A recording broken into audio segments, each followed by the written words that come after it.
দেশে 4.87% হারে বাজেট বাড়লেও কৃষি বাজেট বাড়ছে মাত্র 3% হারে। অর্থনীতিবিদরা বলছেন, কৃষি নির্ভর দেশে বিপুল জনসংখ্যার চাহিদার তুলনায় কৃষি বাজেট অপ্রতুল। এ খাতে বাজেট বরাদ্দ বাড়ানোর পরামর্শ তাদের। বিস্তারিত নাইম কামালের রিপোর্টে। দেশের শতকরা প্রায় 40% শ্রমিক নিয়োজিত কৃষিখাতে। খাদ্য নিরাপত্তার একমাত্র অবলম্বনও এ খাত। দেশের জিডিপিতে কৃষি খাতের অবদান 12%, মোট রপ্তানিতে যা প্রায় 3%। এর সঙ্গে হিমায়িত মৎস্য ও পাটজাত দ্রব্য যোগ করলে দাঁড়ায় প্রায় 7%।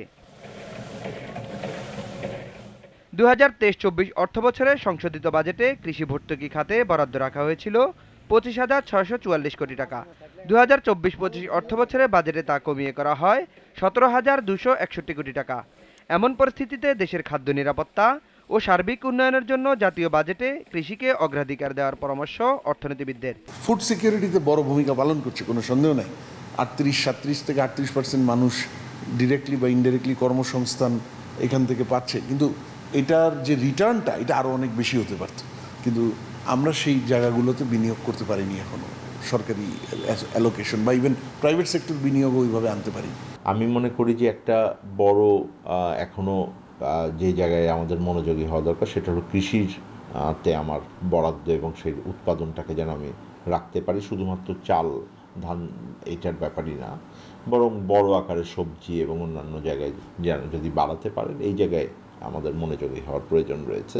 মোট বাজেটের মধ্যে 10% হারে কৃষি ও 5% হারে এ খাতে ভর্তুকি রাখার পরামর্শ অর্থনীতিবিদদের। তারা বলছেন, কৃষিতে বরাদ্দ বাড়ানোর পাশাপাশি নিশ্চিত করতে হবে সঠিক ব্যবহার। গত বছরগুলোতে যে কৃষিতে কম হয়েছে সেটা বলা যাবে না, আরও বেশি বাড়লে তো ভালো, কিন্তু প্রশ্ন হলো রাইট জায়গায় বরাদ্দ হচ্ছে নাকি। কৃষির যে রিসার্চ অ্যান্ড ডেভেলপমেন্ট এগুলো বলা হয় যে 1 থেকে 2% জিডিপি ব্যয় করা হয় কৃষি, কারণ এটা মানুষের একেবারে বেসিক সার্ভাইভালের সাথে জড়িত। তো আমাদের দেশে কৃষির কিন্তু R&D রিসার্চ অ্যান্ড ডেভেলপমেন্টে বরাদ্দ নাই বললেই চলে, সুতরাং সেই জায়গায় আমার বরাদ্দ বাড়াতে হবে।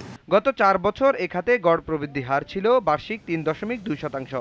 2030 সাল নাগাদ দেশের খাদ্য ও পুষ্টি সমস্যার সমাধান করতে হলে কৃষি খাতের প্রবৃদ্ধি হতে হবে 4 থেকে 5%। Naim Kamal, GTV news, Dhaka.